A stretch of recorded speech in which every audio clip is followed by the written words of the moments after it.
찬양하시니까 좋으시죠? 네, 우리 지난 2주간 제가 또 몸이 안 좋아서 예배를 2번이나 클로즈를 했는데요. 하나님은 찬양 중에 거하시는 하나님이시기 때문에 우리가 전심으로 주님을 높여드리고 찬양하고 또 뜨겁게 기도하면 하나님의 놀라운 풍성한 은혜가 임하게 될 줄 믿습니다. 제 아내가 한국을 5주 동안 방문하게 되어서 이제 앞으로 금요부흥회를 저와 오 목사님이 번갈아 가면서 말씀을 인도할 텐데요. 회복이라는 주제로 전체적인 주제는 회복인데요. 이 회복이라는 주제의 말씀을 가지고 5주 동안 말씀을 나누겠습니다. 오늘 주신 하나님의 말씀은 이사야서 57장 18절에서 19절 말씀인데 저와 여러분이 함께 합독하겠습니다. 읽겠습니다. 시작. 내가 그의 길을 보았은즉 그를 고쳐줄 것이라. 그를 인도하며 그와 그를 슬퍼하는 자들에게 위로를 다시 얻게 하리라. 입술의 열매를 창조하는 자 여호와가 말하노라. 먼데 있는 자에게든지 가까운 데 있는 자에게든지 평강이 있을지어다. 평강이 있을지어다. 내가 그를 고치리라 하셨느니라. 아멘. 네, 오늘은 회복으로 가는 길이라는 제목으로 말씀을 나누겠습니다. 여러분, 회복이라는 단어 다 아시는 단어일 텐데요. 한자로 회복은 돌아올 회, 다시 복이에요. 따라서 회복을 직역하면 원래 상태로 돌아가거나 원래 상태를 되찾는 것을 의미합니다. 얼마 전까지만 해도 저와 제 아내가 둘 다 코비드에 걸려서 금요부흥회를 인도하지 못했었는데요. 이제 다 회복이 되고 나니까 함께 찬양할 수도 있고 이 자리에 오게 돼서 얼마나 감사한지 몰라요. 여러분 혹시 하루 종일 누워있으면 얼마나 답답한지 아세요? 자, 그런데 이상하게도 코비드에 걸리니까요. 오래 누워도 힘든지 모르겠어요. 그 이유는 면역 체계가 바이러스와 싸우려면 많은 에너지가 필요하잖아요. 자, 그러니까 몸이 쉬어야 하는 거예요. 그래야 쓸데없이 소모되는 에너지를 세이브할 수 있기 때문에 우리의 눈에는 보이진 않지만 보이지 않는 면역 체계가 바이러스와 싸우며 치료가 일어나고 있는 거예요. 몸 안에서. 하나님은 우리를 디자인하실 때 우리 몸에 회복할 수 있도록 그런 DNA를 심어주신 거죠. 하나님은 우리 모두가 다 회복되기를 원하세요. 육신뿐만이 아니라 우리의 삶 전체가 하나님이 보시기에 좋았던 그 창조의 모습으로 회복되기를 원하세요. 따라서 회복이란 하나님이 우리들에게 주시는 위대한 약속이기도 합니다. 하나님은 우리의 삶에 무엇이 회복되기를 원하실까요? 제가 하나님께서 우리에게 주시는 그 회복에 대해서 한 5가지 정도를 생각해 보았는데요. 첫 번째, 우리가 상처를 입었을 때, 또한 우리가 건강을 잃어버릴 때가 있잖아요. 하나님께서는 뭐라고 말씀하시는가? 내가 너를 치료하기 원한다라고 말씀하세요. 왜 그렇습니까? 여호와 하나님은 여호와 라파, 치료의 하나님이시기 때문이에요. 자, 둘째, 우리가 혼란에 빠졌을 때 하나님께서는 우리에게 내가 너를 인도하기 원한다라고 말씀하세요. 자, 세 번째, 아무것도 바꿀 수 없다는 그런 무력감을 느낄 때 하나님께서는 내가 변화되도록 도와주겠다 말씀하십니다. 네 번째, 아무도 문제를 이해하지 못한다고 느낄 때 우리 안에 문제가 있을 수 있잖아요. 이러한 문제를 우리가 이해하지 못해요. 하나님께서 너에게 위로하기 원하신다 말씀하시는 거예요. 5번째, 불안하고 근심 걱정에 빠져 있으며 두려울 때 내가 너에게 평화를 주기 원한다 말씀하십니다. 여러분, 삶이 쉬운가요? 어려운가요?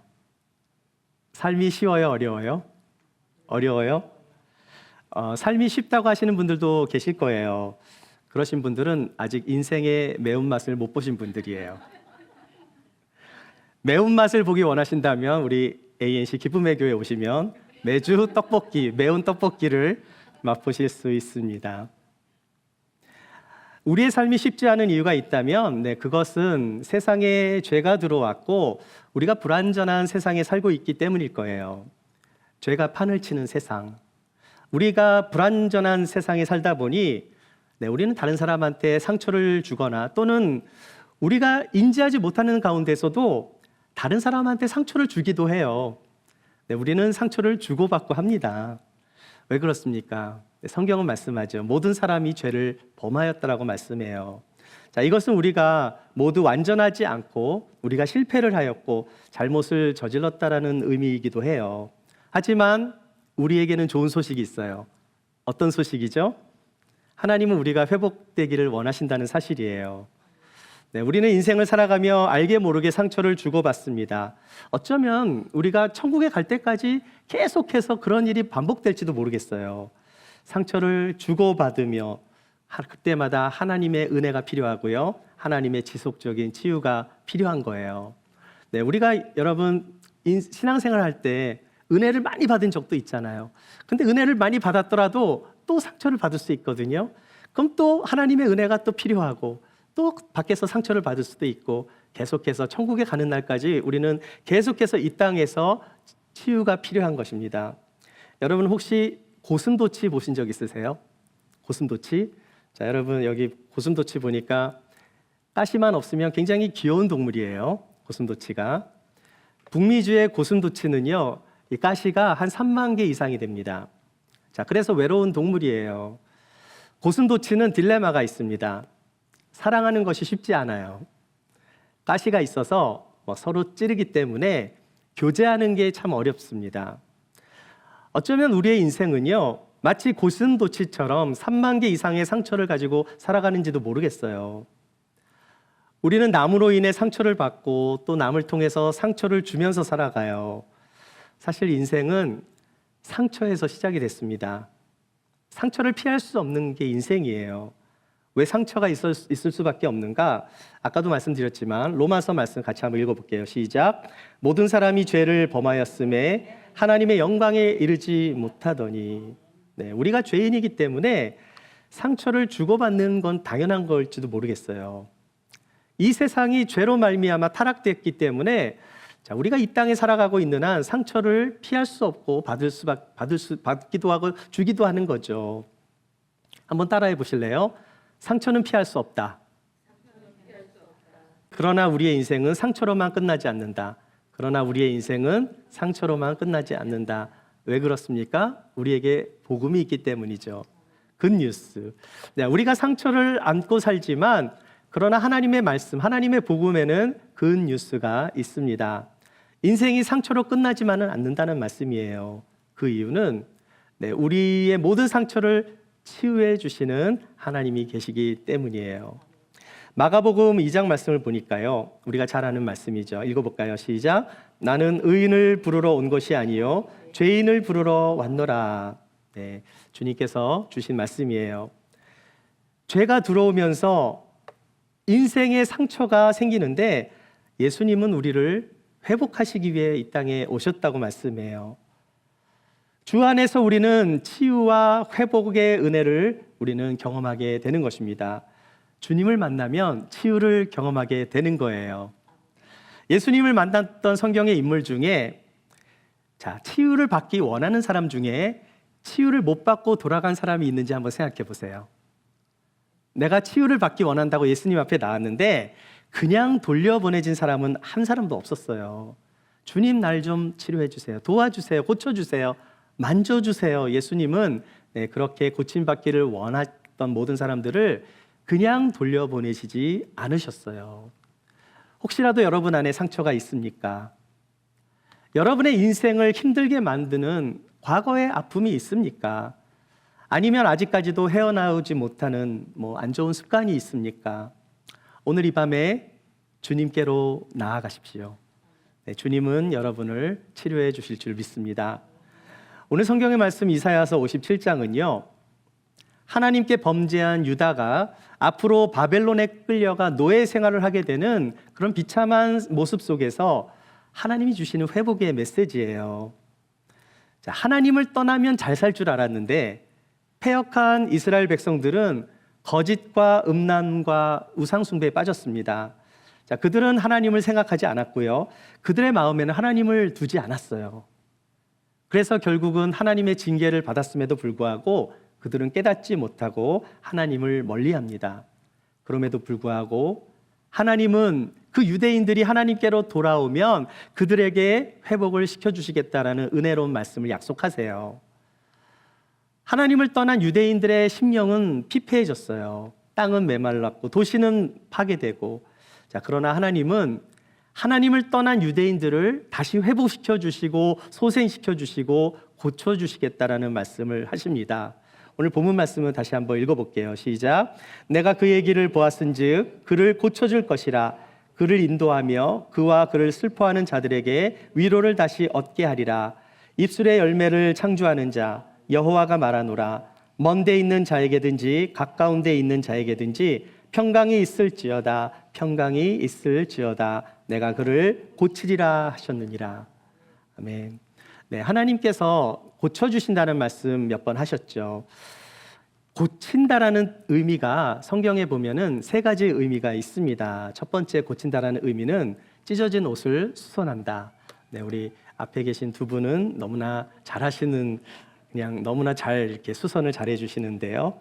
고친다가 뭐예요? 네, 옷을 수선한다라는 의미예요. 여러분, 고대 사회에서 옷은 굉장히 귀했어요. 지금이야 뭐 이렇게 옷이 많이 넘쳐나지만 그 당시에는 평생 한 벌이나 두 벌 정도밖에 옷이 너무 귀했기 때문에 그렇게밖에 가질 수가 없었습니다.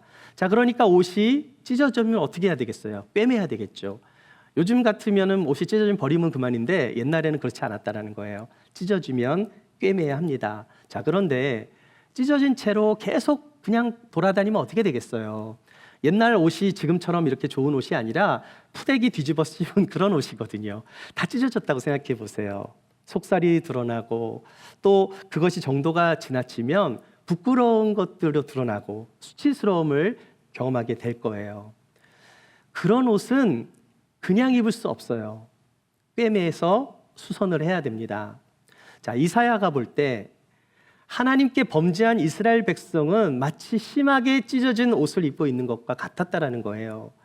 너무 많이 찢어져서 속살이 보이고 수치스러웠습니다. 너무 부끄러웠던 거예요. 자, 그런데 우리의 삶을 한번 돌아보십시오. 우리의 삶에 찢어진 것은 없는지, 우리의 삶에 무너진 것은 없는지 한번 생각해 보세요. 문제는 찢어진 지 너무 오래되면 그냥 방치되거나 찢어진지도 모른 채 살아갈 수 있다는 겁니다. 수치가 있어도 수치를 모르고 부끄러워하지도 않는 거예요. 회복이 없는 인생은 결국 마음이 찢어지고 깨어지고 부서지게 되는 것입니다. 자, 그런데 누가 갈기갈기 찢어진 우리를 누가 치료하실 수 있겠어요? 여호와 하나님이신 줄 믿어요. 하나님께서 우리 19절에 이렇게 말씀하십니다. 내가 그를 고치리라. 하나님께서 잘못된 길로 가고 있는 것을 보시고 어떻게 해주신다고 말씀해요? 18절을 보니까 그를 인도해 주신대요. 그리고 슬퍼하는 자들을 위로해 주신다라고 말씀해요. 이 말씀은 유대인들이 바벨론 포로 생활을 마치고 이스라엘로 돌아오는데 방해가 되는 모든 장애물들을 제거해 주시겠다는 말씀입니다. 자, 둘째로 고친다라는 의미는 병을 치료한다라는 의미가 있어요. 우리 시편 103편 말씀 한번 읽어볼게요. 시작. 그가 내 모든 죄악을 사하시며 내 모든 병을 고치시며. 모든 병을 고치신다라는 말은 우리의 육신뿐만 아니라 우리의 상처와 질병을 원래대로 회복시켜 주신다는 말씀이에요. 깨끗하게 치료해 주신다는 말씀입니다. 소생된다는 말씀이에요. 왜 그렇습니까? 하나님은 여호와 라파, 라파가 뭐죠? 치유하시는 하나님. 그 여호와 라파 하나님은 우리의 마음의 상처와 육신의 질병을 치료해 주시는 하나님이시라고 말씀하세요. 자, 세 번째 고친다라는 의미는요, 건물을 보수한다라는 의미가 있습니다. 올 초에 우리 LA에 산불이 났었잖아요. 우리 교회에서도 도네이션도 하고 그랬었는데 엄청나게 많은 가옥들이 불에 탔잖아요.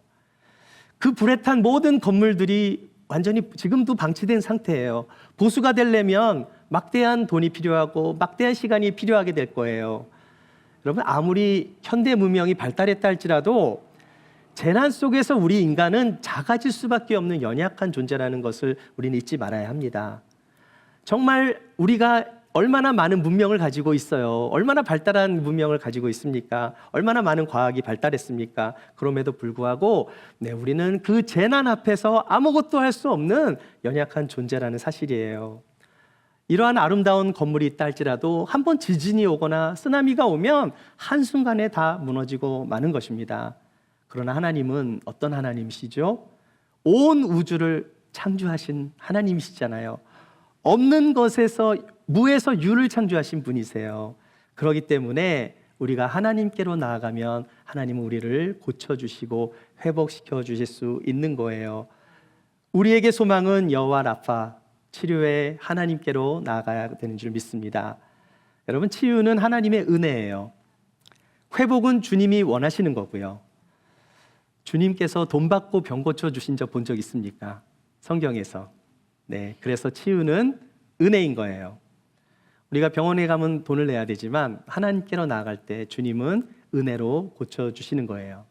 자, 그렇다면 우리가 회복을 위해 우리가 해야 하는 태도가 있습니다. 회복으로 나아가는 길은 우리 스스로가 치료받을 수 없다라는 존재임을 인정해야 하는 거예요. 제가 예전에도 말씀을 드린 적이 있지만 교회에서 사역하다 보면 상처를 받았다는 사람은 많은데 상처를 줬다는 사람은 많이 만나지 못하죠. 우리에게는 죄를 저지르는 성향이 스스로 우리에게 많고요. 또 우리 스스로가 극복할 힘이 없음을 우리는 인정할 수 있어야 돼요. 내 삶을 내가 스스로 통제하지 못할 때도 얼마나 많은지 몰라요. 부부가 서로 통제하지 못하고 서로가 서로에게 정말 통제하지 못하는 그 사실을 우리는 받아들이고 인정해야 합니다. 풀러 신학교에서 상담학을 공부하시고 가정 세미나를 많이 인도하셨던 도은미 사모님이라고 계세요.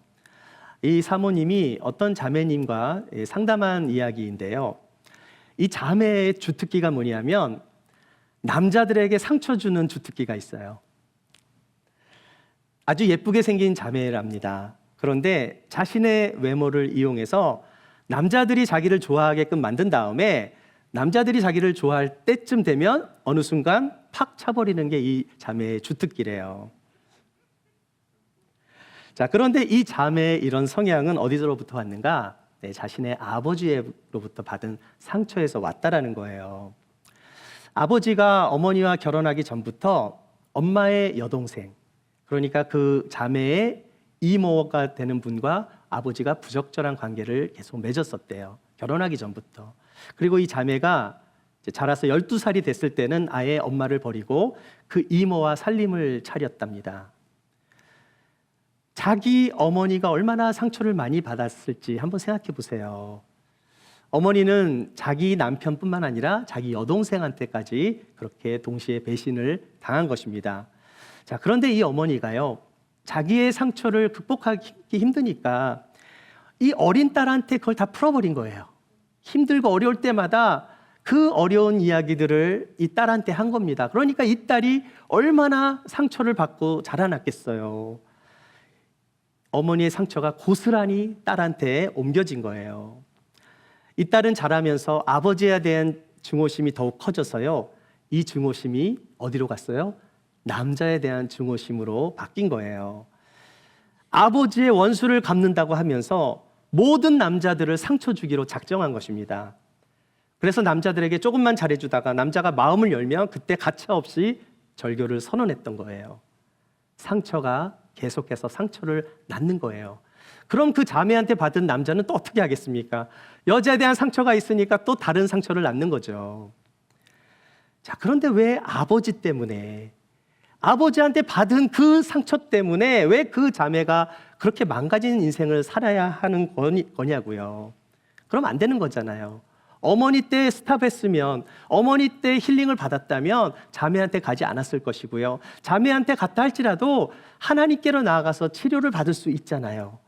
그 자매에게 필요했던 것은 엄한 사람에 대한 복수가 아니라 마음의 상처를 치유받는 것입니다. 마음의 상처를 엄한 곳에 푼다고 해서 치료받지 못하는 거예요. 계속해서 죄책감만 쌓여지게 되는 거예요. 상처는 우리 스스로가 해결할 수 없어요. 내가 얼마나 영적으로 연약한 존재이고 내가 얼마나 빈곤한 존재인지를 인정해야 되는데 그것을 인정하지 않으면 상처를 치유받지 못합니다. 주님은 우리를 회복시켜 주시고 치유하고 싶으신데 문제는 내가 문제예요. 우리가 마음을 쉽게 열지 않으니까요. 내 문제를 그냥 꼭꼭 숨겨버립니다. 꼭꼭 숨겨버립니다. 발음을 잘해야 되는데. 빠른 치유를 원하신다면 문제가 있을 때 남을 탓하는 것이 아니라 문제가 내 안에 있다는 사실을 인정해야 해요. 이것을 인정하지 못하는 것이 교만이에요. 나는 괜찮은데 뭐가 문제인가라고 생각을 합니다. 문제는 모두가 다른 사람한테 있는 거죠. 아내는 남편한테 있고 남편은 아내한테 있다고 그렇게 전가하는 거예요. 그렇게 책임을 전가할 때 상처가 치유되지는 않죠. 여러분, 교만은 상처 입은 열등감이라는 이야기 들어보신 적 있나요? 왜 그럴까요? 열등감이 있으면 자꾸 그것을 가리려고 하잖아요. 그 상처를 커버하기 위해서 자꾸만 자기를 과시하는 성향이 있기 때문에 열등감이 교만으로 쉽게 바뀔 수 있는 거예요. 스스로 비하하는 마음이 생길 때 낮은 자존감을 감추고 싶은데 뭔가로 가려야 하니까 자꾸 스스로를 높이려고 하는 심리가 작용하는 것입니다. 또한 교만은 하나님을 인정하지 않는 거예요. 하나님의 뜻을 무시하고 내 뜻대로 사는 겁니다. 왜 우리가 나쁜 습관으로부터 쉽게 벗어나지 못하는 것일까요? 문제는 나 때문이에요. 치유의 가장 걸림돌은 내 자신일 수 있어요. 내가 문제인 것입니다. 교만한 사람은 육신의 질병을 갖고 의사를 찾아갔는데도 불구하고 잘 고침을 받지 못해요. 왜 그럴까요? 의사 말을 잘 안 듣거든요. 의사보다 자기가 더 잘한다고 생각을 하는 거죠. 의사가 말합니다. 어디가 아프세요? 저 아픈 데 없는데요. 왜 왔어요? 아픈 데가 있긴 있어요. 그런데 당신이 용한 의사라면 내가 어디가 아픈지 찾아내시오. 자, 만약에 그렇게 말을 한다면 의사가 고쳐줄 마음이 있겠습니까? 없겠습니까? 당장 나가시오. 내쫓길 거예요. 병이 있으면 겸손하게 어디가 아픈지를 자세하게 이야기해야 고침을 받을 수 있는 거잖아요. 마찬가지입니다. 우리가 하나님 앞에 나아갈 때 우리 안에 숨겨놓을 필요가 없습니다. 하나님은 모든 걸 다 아시겠지. 물론 하나님이 다 아세요. 그런데 하나님은 뭘 원하시는가? 나의 마음이 하나님 앞에 오픈되기를 원하시는 거예요. 우리의 진정한 의사는 하나님이시라는 거예요. 하나님께 나아가 나의 아픔을 고백할 때 고침을 받게 될 줄 믿습니다. 자, 제가 여러분에게 퀴즈를 하나 낼게요. 인류 최초로 사기를 당한 사람이 있는데 누구일까요? 인류 최초의 사기를 당한 사람은 하와입니다. 뱀에게 속았잖아요. 동산 중앙에 있는 나무의 실과를 뱀한테 속아서 먹게 되었으니까 하와가 인류 최초의 사기를 당한 사람이라고 말할 수 있을 거예요. 자, 그런데 문제는 그렇게 사기를 당해서 죄가 들어왔는데 하와가 먼저 먹고 자기만 먹은 게 아니에요. 누구한테 먹으라 그랬죠? 아담에게 주니까 둘이 다 같이 먹었어요. 결국 뱀의 사기는요, 인류의 조상인 아담에게까지 옮겨지게 됩니다. 그리고 서로 눈이 밝아져서 무화과 나뭇잎으로 자기 몸을 가리게 되죠. 자, 그런데 창세기 3장 21절을 보면 우리가 잘 아는 말씀인데 어떤 말씀이 있는가? 같이 한번 읽어볼게요. 시작. 하나님이 아담과 그 아내를 위하여 가죽옷을 지어 입히시니라. 짐승을 잡아 희생을 통해 가죽옷을 누가 입히셨어요? 하나님께서 입혀주셨다라고 말씀하세요. 자, 이것이 바로 치유의 시작이자 회복인 줄 믿습니다. 가죽옷을 만들기 위해서는 짐승을 죽여야 하잖아요. 짐승이 죽으려면 피를 흘리는 어떤 희생이 필요한 거예요. 피해 제사. 이것이 우리의 인생에 필요한 영원한 솔루션이에요. 무엇입니까? 바로 예수 그리스도의 십자가를 예표하는 사건이에요. 저는 오늘 이 밤에 예수 그리스도의 십자가의 보혈과 은혜로 우리의 영혼이, 우리의 죄가 덮어지는 은혜가 있기를 축복합니다. 문제를 해결하려면 하나님과 커넥팅이 되어야 하는데 우리 스스로 우리 문제를 해결할 수 없음을 인정하고 하나님께로 나아가야 하는 거예요. 우리가 눈 가리고 아웅할 수는 있지만 좋은 모습으로 하면 안 그런 척 할 수도 있어요. 속으로는 썩어져 있지만 겉으로는 아무렇지도 않게 행동할 수도 있습니다. 그러나 안에서 썩어져 가는 것을 내버려 두면 문드러져서 결국은 상처가 더욱 커지게 되는 법이에요. 그리고 생겨나는 문제를 자꾸만 누군가한테 전가하려고 합니다. 아담은 선악과를 먹고 나서 자신이 잘못한 것을 인정하지 않고요, 하나님을 원망해요. 하나님이 주신 이 여인 때문에 내가 선악과를 먹게 되었다고 하나님께 변명을 합니다. 또 하와는요, 자신의 잘못을 뱀에게 돌리죠. 내 문제가 아니라 저 뱀한테 속아서 뱀 때문에 생긴 것이다, 이렇게 생각을 합니다. 문제는 바로 보지 못하고 다른 것으로 자꾸만 회피하고 컨트롤하려고 하는 것, 이것이 바로 문제로부터 도피하려는 행동이에요. 고통과 현실에서 벗어나고 싶기 때문에 자꾸만 변명을 하는 거예요. 때로는 우리가 이렇게 행동하면 다른 사람한테 상처를 주는 것을 알면서도 불구하고 그 사실을 알면서 남에게 상처를 주고 있어요. 우리는 잘못을 극복할 힘이 스스로 없음을 인정해야 합니다. 그것이 바로 치유의 핵심이에요. 우리는 하나님 앞에 고백해야 합니다. 우리의 연약함을 내려놓아야 돼요. 하나님 앞으로 가서 해결받기를 원해야 돼요. 내 원치 않은 교만을 버려야 합니다. 오늘 이 밤에 하나님 앞에 우리의 솔직한 마음을 고백하며 엎드려 기도할 수 있는 은혜가 있기를 축복합니다. 하나님은 우리의 영혼을 만져주시길 원하세요. 우리를 회복시켜 주시길 원하십니다. 이것은 하나님이 원래의 모습으로 우리를 창조하신 그대로 바꿔주시기를 원하시는 하나님의 마음이에요. 하나님은 아담과 하와에게 짐승의 옷을 입혀주셨어요. 가죽 옷을 입기 위해서는 뭐가 필요합니까? 입었던 무화과 나뭇잎을 버려야지 가죽 옷을 입는 거잖아요. 하나님께서 그 무화과 잎 위에다가 덮어주셨겠어요? 설마? 무슨 말씀입니까? 있는 내 모습 그대로 하나님께로 나아가야 하는 거예요. 무화과 나뭇잎을 계속 입고 있다면 치유는 일어나지 않아요. 혹시라도 우리 안에 마음의 상처, 내 안에 덮고 있는 어떤 무화과 나뭇잎이 있다면 그것이 무엇인지 오늘 기도하면서 생각해 보세요. 여러분의 삶에 바뀌길 원하는 하나님이 원하시는 뜻이 무엇인지를 한번 생각해 보세요. 이것만큼은 안 됩니다, 하나님. 저는 이것만큼은 절대 포기하지 못할 것 같아요. 그렇게 생각하는 게 무엇인지 한번 생각해 보세요. 주님은 더 좋은 것으로 우리의 아픈 모든 문제를 근본적으로 해결해 주시기를 원하시는데 내가 계속 붙잡고 있는 것이 무엇인지를 생각해 보세요. 내가 과연 이전에 입고 있던 무화과 나뭇잎을 계속 붙잡고 있지는 않은지, 새 옷으로 갈아입혀 주시는 그 하나님의 옷을 못 입고 있는 것은 아닌지 한번 생각해 보십시오. 오늘 이 밤에 내가 잡고 있는 것을 내려놓는 은혜가 있기를 소망합니다. 다른 것은 다 되는데 이것은 건드리지 말아주세요. 이것만큼은 꺼내고 싶지 않습니다라고 하는 것이 있다면 그것까지도 하나님께 알아시길 바랍니다. 여러분의 마음속에 그 누구와도 이야기할 수 없는 아픔이 있다면 모든 것을 하나님께 내려놓으세요. 하나님은 우리의 삶에 새 옷을 입혀주시기를 원하십니다. 누구와도 꺼낼 수 없는 아픔이 있을 때 모든 것을 하나님께 내려놓고 하나님께서 입혀주시기를 원하시는 새 옷으로 오늘 갈아입으시고 온전한 치유와 놀라운 회복을 경험하시는 저와 여러분이 되시기를 주님의 이름으로 축원합니다.